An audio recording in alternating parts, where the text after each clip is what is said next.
Saludos para todos y para todas. El día de hoy vamos a abordar la temática correspondiente a la fenomenología hermenéutica de la práctica educativa bamaniana. Nosotros somos estudiantes de doctorado de educación de la Universidad Pedagógica Experimental El Libertador, UPEL, y somos el grupo número 5, el cual está constituido por los profesores Nilson Suárez, Rafael Salgado, Ana Fernández, Emil Pérez, Dina Bravo y mi persona, Manuel Cruz. Esta temática nosotros la hemos dividido en 13 ítems, comenzando por la vida de Max van Manen, luego los fundamentos y el objetivo de la fenomenología, las principales características del método fenomenológico, así como también sus fases, la técnica de recolección de la información, el alcance que tiene la fenomenología y la hermenéutica en el campo educativo, así como también la aplicación a la práctica educativa, los aportes en la educación contemporánea y unas críticas y limitaciones del método fenomenológico. Finalizamos con unas conclusiones y una pequeña bibliografía. Antes de entrar en materia, vamos a hacer una pequeña breve introducción. De una forma muy superflua vamos a hablar de lo que es la fenomenología y la hermenéutica.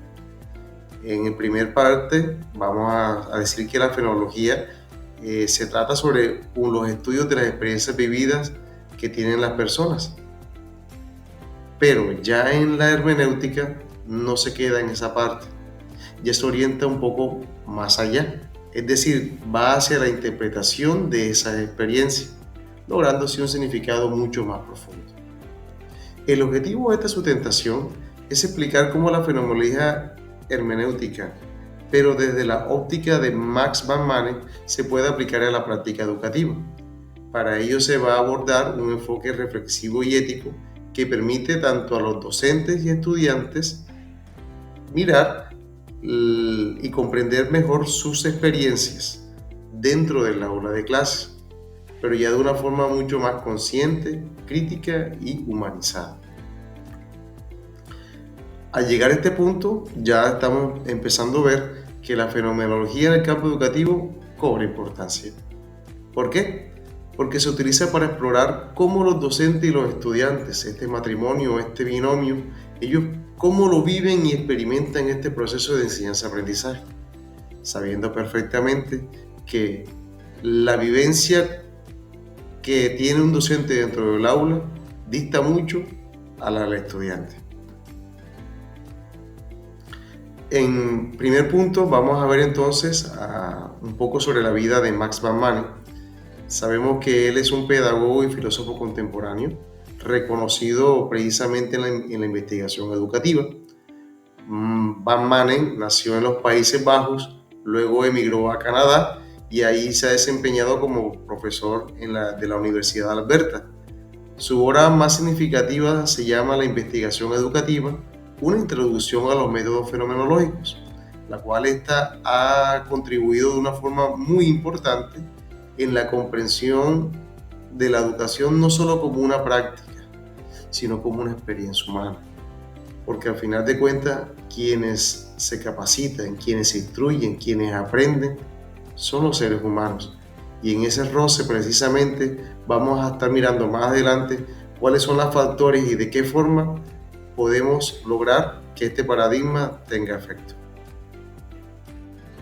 Como fundamento de la fenomenología hermenéutica aplicada a la práctica educativa, Max basa su trabajo en los trabajos de dos grandes filósofos que fueron Edmund y Martin. Edmund, el primero, es considerado el fundador de la fenomenología y desarrolla esta corriente filosófica con el objetivo de estudiar las experiencias tal como son vividas desde la perspectiva de los propios protagonistas de las experiencias, es decir, de los sujetos.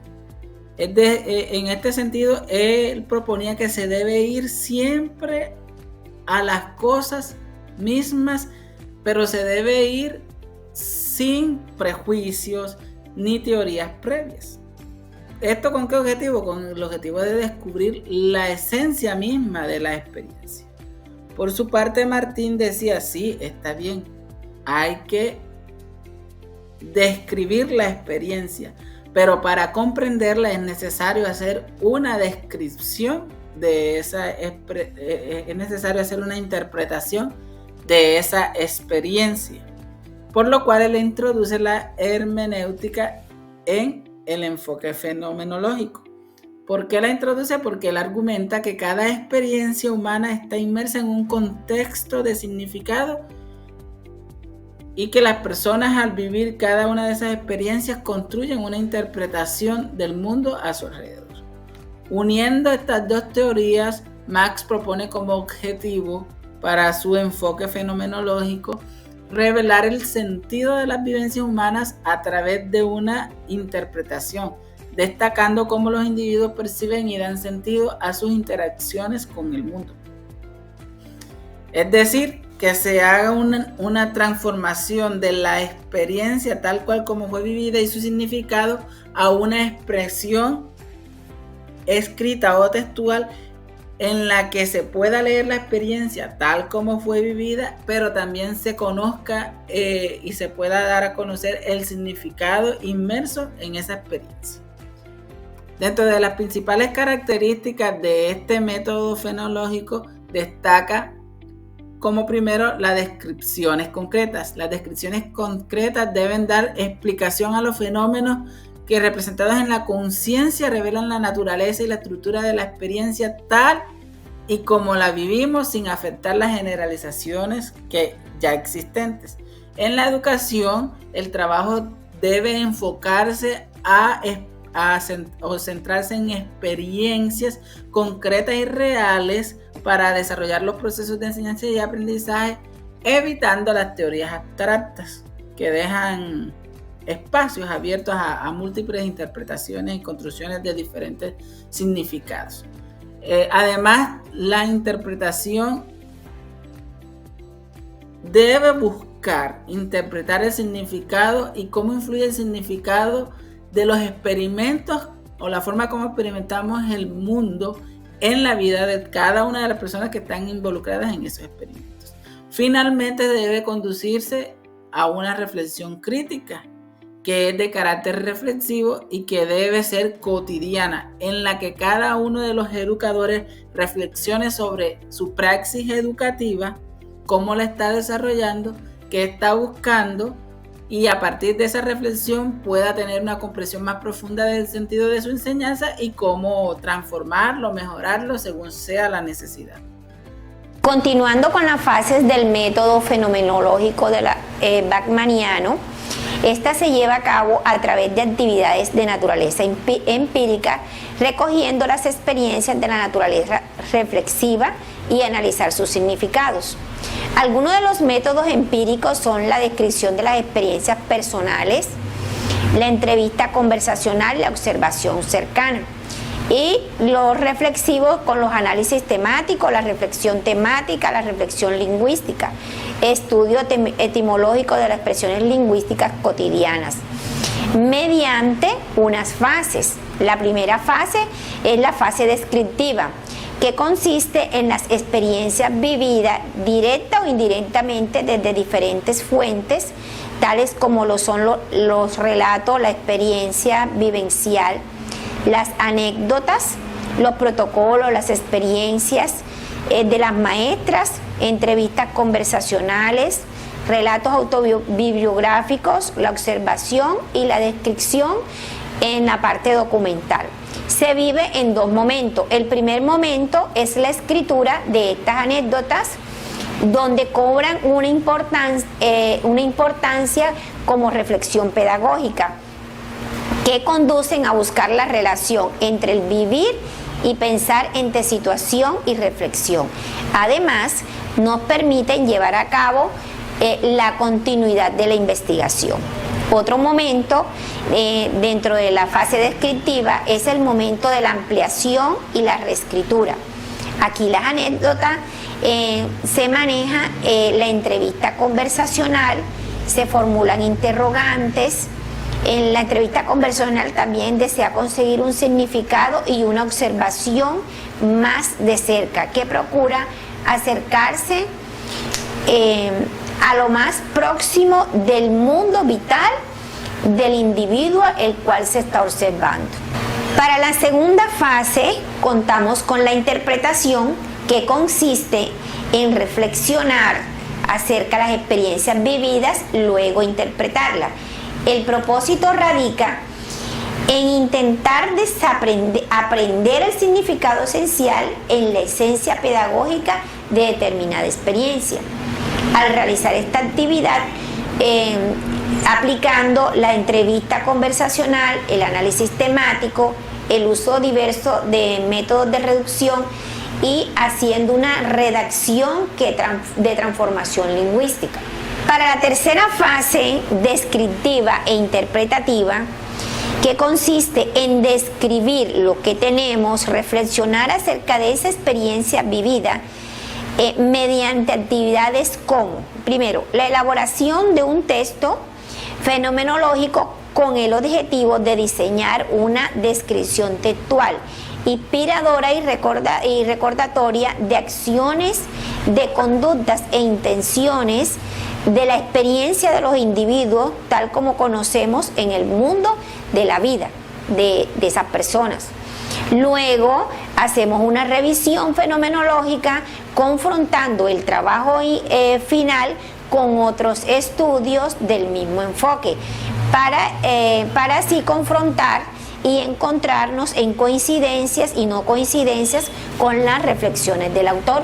Bien, continuamos con las técnicas de recolección de información en el método fenomenológico hermenéutico bachmanniano.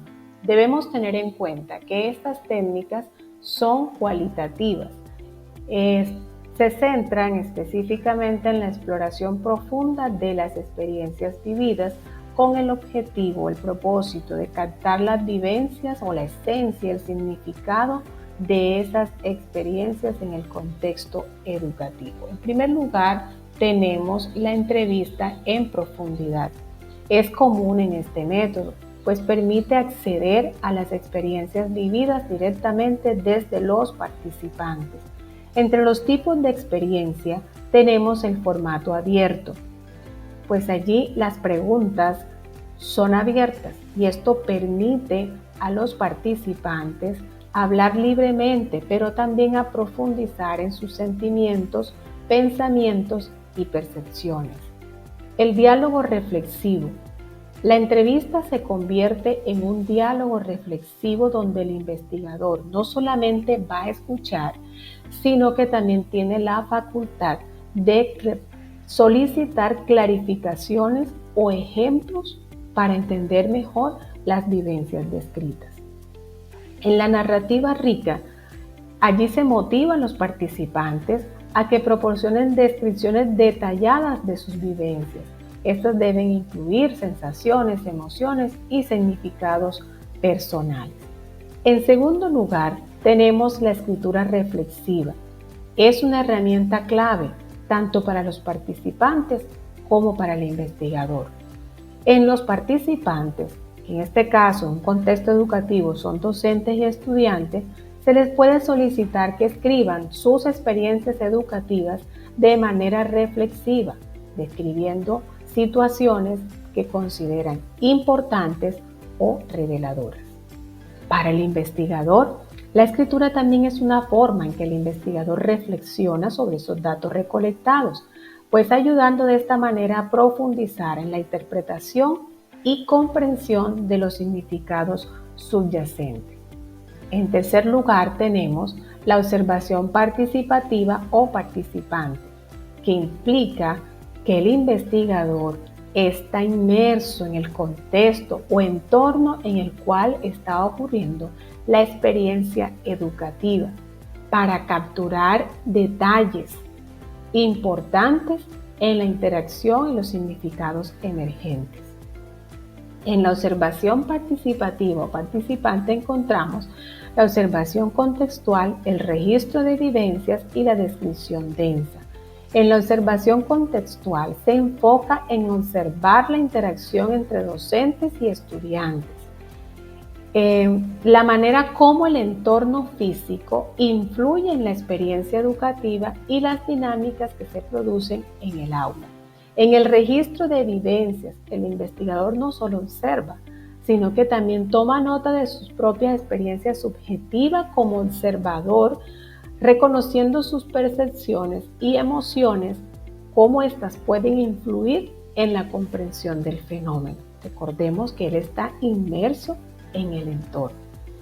La descripción densa. Las observaciones no se limitan a lo superficial, sino que se deben ser ricas en detalles para capturar el contexto, los gestos, las conversaciones, las emociones presentes en las experiencias observadas. En cuarto lugar, tenemos los recuerdos y evocaciones. Es una técnica que Van Manen nos muestra, nos sugiere y dice que implica pedir a los participantes a que evoquen recuerdos específicos relacionados con un fenómeno educativo particular. En esos recuerdos y evocaciones vamos a encontrar la memoria intencional, las imágenes y metáforas. En la memoria intencional, los participantes podrán recordar eventos o momentos significativos de su pasado que hayan tenido un impacto en la vida educativa. Y las imágenes y metáforas, a menudo estas evocaciones vienen acompañadas de imágenes o metáforas que revelan significados profundos sobre cómo experimentaron esos momentos educativos. Hay que tener en cuenta ciertas consideraciones para estas técnicas. Es que en este proceso de recolección se observa mucho la reflexión constante, ¿cierto? Tanto del investigador como de los participantes. Esto se vuelve una experiencia rica, ¿sí? Para la interpretación, pero no solo para la interpretación, sino también para la reinterpretación a medida que el estudio avanza. Entre la relación ética, también vamos a observar que en estas técnicas, pues el investigador y los participantes buscan siempre respetar la integridad y dignidad de las experiencias de los individuos. Bien, vamos a continuar con nuestro compañero Nelson, quien nos expondrá una técnica más. Gracias. Continuando con la técnica de recolección de la información, tenemos por último los diarios reflexivos. Los participantes pueden llevar un diario reflexivo durante un periodo de tiempo, documentando sus pensamientos y experiencias sobre situaciones educativas a medida que ocurren. En los diarios reflexivos podemos encontrar reflexiones continuas. Este proceso permite una reflexión constante donde los participantes registran sus vivencias en tiempo real, proporcionando al investigador una fuente valiosa de datos sobre cómo evolucionan sus percepciones y emociones. También encontramos autenticidad y subjetividad. Los diarios permiten a los participantes expresar sus experiencias de manera auténtica y subjetiva sin la intervención directa del investigador. En cuanto al alcance de la fenomenología en el campo educativo, nos permite explorar dos aspectos importantes. Primero, cómo los estudiantes experimentan el aprendizaje. Esto se evidencia con algunos interrogantes. ¿Qué sienten los estudiantes cuando están aprendiendo algo nuevo? ¿Cómo perciben los estudiantes a sus maestros? ¿Qué significado le dan los estudiantes a sus experiencias escolares? Como segundo aspecto tenemos cómo los profesores viven su labor docente. Esto se puede evidenciar con algunos interrogantes. ¿Qué significa para un maestro enseñar? ¿Cómo interpreta el éxito un docente en el fracaso de sus lecciones? ¿Cómo experimenta sus relaciones con los estudiantes? En cuanto al alcance de la hermenéutica en el campo educativo, es experimentar estas experiencias desde una perspectiva humana, ética, preguntándose, ¿qué revela esta experiencia sobre la naturaleza del aprendizaje? ¿Qué nos dice sobre la relación entre el docente y el alumno? y qué valores subyacentes están en la interacción pedagógica.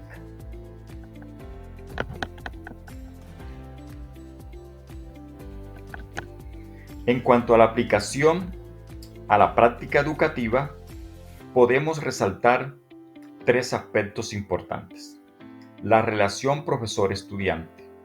Uno de los puntos cruciales que Van Manen explora es la relación ética y pedagógica entre el maestro y el estudiante. Es decir, el maestro tiene la obligación de cuidar del desarrollo del estudiante, de respetar su individualidad y de crear un entorno en el que el aprendizaje pueda florecer. Segundo, la enseñanza como una práctica moral. Van Manen sostiene que la enseñanza no es solo una actividad técnica o instrumental, sino una práctica moral. Es decir, las decisiones que los docentes toman sobre cómo enseñar, qué contenidos priorizan y cómo interactúan con sus estudiantes son siempre, de alguna manera, decisiones éticas. Y tercero, el espacio en la educación. Otro aspecto que Van Manen explora es cómo el tiempo y el espacio son experimentados con el contexto educativo. Por ejemplo, cómo el entorno físico afecta el aprendizaje, ellos influyen en la experiencia educativa, pues están cargados de significados y de contextos que afectan las interacciones. A continuación, mi compañera Emilce. En este momento podemos conocer los aportes a la educación contemporánea, dentro de la cual podemos mencionar primero la importancia de la subjetividad. Según Van Manen, el centro de la investigación educativa es la subjetividad, las emociones y las experiencias de los participantes. En segundo lugar, encontramos la ética de la enseñanza. En esta, la ética en la práctica educativa, desde el enfoque fenomenológico, el respeto es fundamental. En tercer lugar, podemos mencionar la reflexión crítica del docente. Aquí se tiene en cuenta la importancia del docente como un agente reflexivo que constantemente revisa su práctica a través de la interpretación de las experiencias educativas. Acá también podemos ver y mencionar las críticas y limitaciones del método fenomenológico, en el cual podemos mencionar primero la dificultad de aplicación. Dado que se basa en la interpretación de experiencias individuales, puede ser difícil de aplicar en investigaciones cuantitativas o en contextos educativos que buscan resultados estandarizados. También podemos mencionar el tiempo y recursos. Como requiere una inmersión profunda en las experiencias vividas, así como un proceso largo y detallado de análisis e interpretación, demanda una considerable cantidad de tiempo y recursos, lo cual puede no ser viable en contextos educativos con limitaciones de tiempo o financiamiento.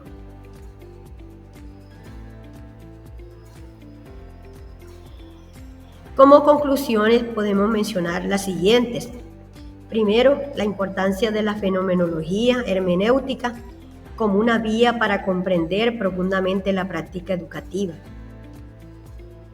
En segundo lugar, podemos decir que este enfoque puede enriquecer la práctica docente actual, fomentando una enseñanza más consciente y ética basada en la reflexión y la interpretación de las experiencias vividas. Como tercera y última conclusión, podemos mencionar que este enfoque permite describir lo que ocurre en el aula y a su vez interpretar el significado de esas experiencias, aportando a una pedagogía más reflexiva y ética.